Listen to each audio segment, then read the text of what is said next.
A segunda etapa da jornada tem duas nomenclaturas. O segundo ato da nossa trama, certo? Na jornada do Vogler, na jornada do escritor, o nome do segundo ato é efetivamente segundo ato, porque você está pegando a construção de uma história voltada para o cinema ou voltada para a literatura. Tá? É a construção do segundo ato. No Herói de Mil Faces, essa etapa se chama descida, iniciação ou penetração. Essa é a segunda etapa da história. E essa é a parte mais importante da história. É aqui onde o herói vai sofrer a transformação. É nesse momento que ele vai se transformar. Tá? É aqui que ele vai conhecer esse novo mundo, que ele vai se imergir dentro desse novo mundo, que ele vai entender o que ele não conseguia entender no mundo que ele deixou para trás, e ele vai arcar com as consequências, boas ou ruins, dessa descoberta. Tá? Então, vamos lá. A primeira parte, segundo o Vogler, vou colocar aqui o V de Vogler e o C de Campbell. Tá? A primeira etapa que o Vogler descreve no livro dele chama-se Provas, Aliados e Inimigos.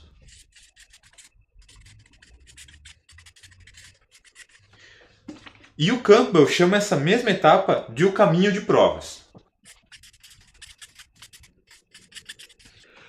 Essa etapa consiste no quê? Consiste em você conhecer as outras pessoas que vão interagir com você dentro da história. Normalmente você conhece as pessoas do mundo comum, que estão lá dentro do mundo comum e permanecerão lá. Algumas talvez vão junto contigo nessa jornada. Mas você conhece as pessoas de lá, do mundo comum. Quando você entra no mundo especial, salvo o arauto e o mestre que você já pode ter encontrado, e o próprio guardião do limiar, o guardião do primeiro limiar, você não conhece ninguém do mundo especial. Você precisa aprender as regras daquele mundo especial. Você precisa conhecer como é que funcionam as coisas naquele outro mundo. Quando você pega uma pessoa que sai de Nova York e vai para a Inglaterra, sendo que lá ela vivia como uma editora de uma revista conceituada, badalada, de fofocas, e ela entra em um lugar para fazer uma cobertura de um casamento real, por exemplo, em que você tem um rei, você tem uma família real, você tem regras diferentes das suas, aquilo impacta. Então você precisa aprender as regras desse mundo. Quando você faz esse aprendizado de regras desse mundo, você está dentro do caminho de provas. Tu está dentro de provas, aliados e inimigos. O que ele vai fazer? Ele vai te mostrar todo esse mundo, vai te mostrar os personagens e vai te mostrar como é que funcionam as regras nesse novo mundo. Isso por meio de ensinamentos, isso por meio de provas. Certo? Logo depois, temos a aproximação da caverna oculta dentro da cronologia do Vogler. Tá? Esse passo não está explicitado dentro da jornada do Campbell. Ele não trata esse passo em específico. Esse aqui é unicamente da jornada do Vogler, que são as preparações ou a chegada da necessidade de se enfrentar à sombra. Tá? Dentro da jornada do Campbell, ele não trata isso, porque ele já vai direto ao ponto. Então esse caso aqui é mais para um recurso narrativo do que efetivamente uma construção mitológica. A próxima etapa, dentro da jornada do escritor, do Vogler, se chama provação. E a parte da provação é dividida em 3 etapas na jornada do Campbell. Certo? Ela é dividida em o encontro com a deusa, a mulher como tentação e a sintonia com o pai.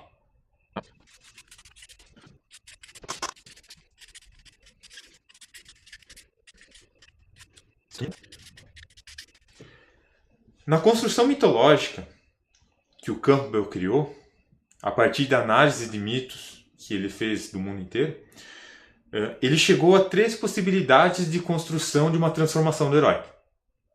Quando ele faz o encontro com a deusa, o encontro com o grande feminino, a junção entre o ânimos e o ânima, dentro da psique. Quando ele tem a mulher como tentação, e quando ele tem a sintonia com o pai, que é o embate com a parte masculina da coisa. Tá? Com a parte, não a parte efetivamente masculina, homem e mulher, Mas a parte conceitualmente masculina, aquela parte de dominação, aquela parte de honra, aquela parte de dever, essas coisas mais intrínsecas da ordem masculina da coisa. Já para a parte da encontro com a deusa, você tem a parte do feminino imperando. Você tem aquela construção do ideal amoroso, da união, do casamento, sabe? Dessa construção mais pura do feminino. E isso, novamente, não se refere à mulher, porque você pode ter um encontro com a deusa em que o herói é uma mulher e a deusa é um homem.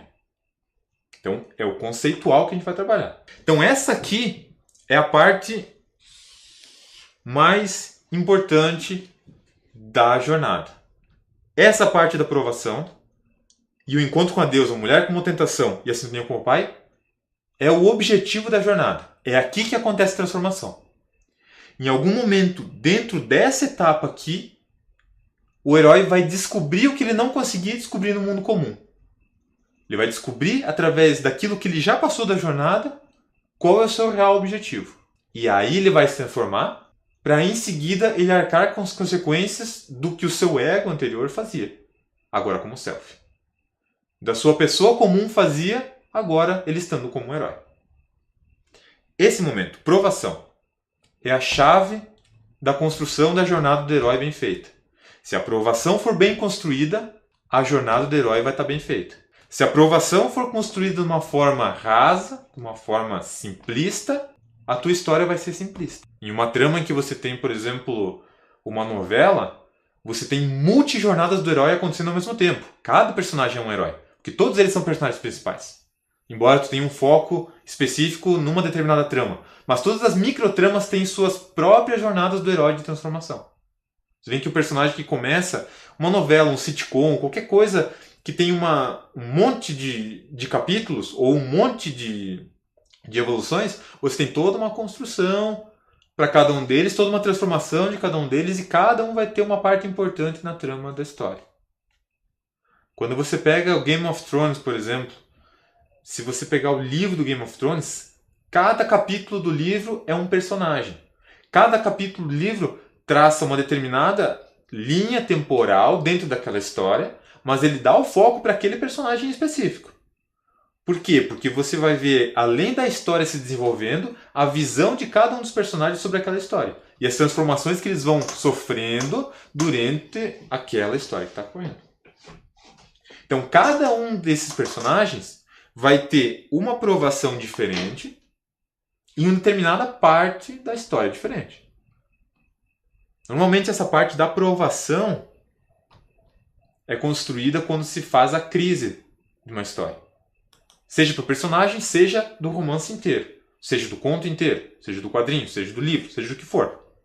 Quando você faz com que tudo evolua de uma forma bonita, aí de repente você tem um ponto crítico, você normalmente tem uma transformação a partir desse ponto crítico. E é nesse momento aqui em que ela geralmente acontece. Você só consegue subir aos céus se primeiro você descer ao fundo do inferno. É mais ou menos esse conceito. Você precisa conhecer o inferno para você valorizar o céu. Essa é a ideia. Legal? Então, provação. Atente-se na provação. Atente-se nesse momento de ponto de crise. Tá? Que vai ser a parte importante para a construção da história. Depois da provação, na jornada do Campbell, ele tem um item específico, um ponto específico da jornada que ele chama de a apoteose, que é, você sofreu a transformação, certo? Você descobriu aquilo que faria você se transformar. Aí você se transforma por completo. A apoteose é a transformação do ser humano para o ser divino. É o conceito da apoteose. Dentro da história, ela segue o mesmo conceito. É quando você deixa de ser um ser daquele mundo comum e você passa a ser um ser efetivamente divino. Você muda daquele mundo, entra para um mundo especial, se transforma, vira um herói lá dentro e depois você retorna ao seu mundo transformado, com o poder de transformar as outras pessoas. Essa é a apoteose. É a transformação efetiva do herói, do homem do mundo comum em herói. Do mito, do ego para o self. Tá? Essa parte da apoteose, dentro da jornada do Vogler, ela está inserida na aprovação. A aprovação e a apoteose acontecem juntas. Que em termos de enredo, é mais fácil de você fazer essa construção ao mesmo tempo. Porque você sofre a aprovação e se transforma durante ela. Já o Campbell, ele separa. Primeiro você sofre a aprovação e em seguida você delimita a parte da apoteose. É interessante de se entender esse conceito separado, porque facilita na hora de você construir essa etapa dentro da sua jornada. Quando você está escrevendo o seu livro, quando você está escrevendo a sua história, compondo a sua música, ou seja lá que tipo de história você esteja construindo. Quando você faz a apoteose, você consegue transformação a partir da jornada de provação, que é dividido nessas 3 itens no campo. Tá? Em seguida, temos a recompensa e a bênção última. Tá? A recompensa para o Vogler e a bênção última para o Campbell. O que é que acontece quando você se transforma na jornada do herói? Você está evoluindo dentro de uma jornada, certo? Você passa por provas, você passa pela tua aprovação efetiva. Você se transforma. Quando você se transforma, você tem acesso a algo que você não tinha quando você era um real ser humano comum do mundo comum. Você tem a possibilidade de chegar no objetivo dessa jornada. Você transformou no começo e agora você tem a tua recompensa, que geralmente é construída a partir de um elixir. Tá? Seja lá o que o elixir for para a pessoa ou para o personagem que está vivendo essa história. Mas é algo que ele ganha por ter passado essa jornada. Legal?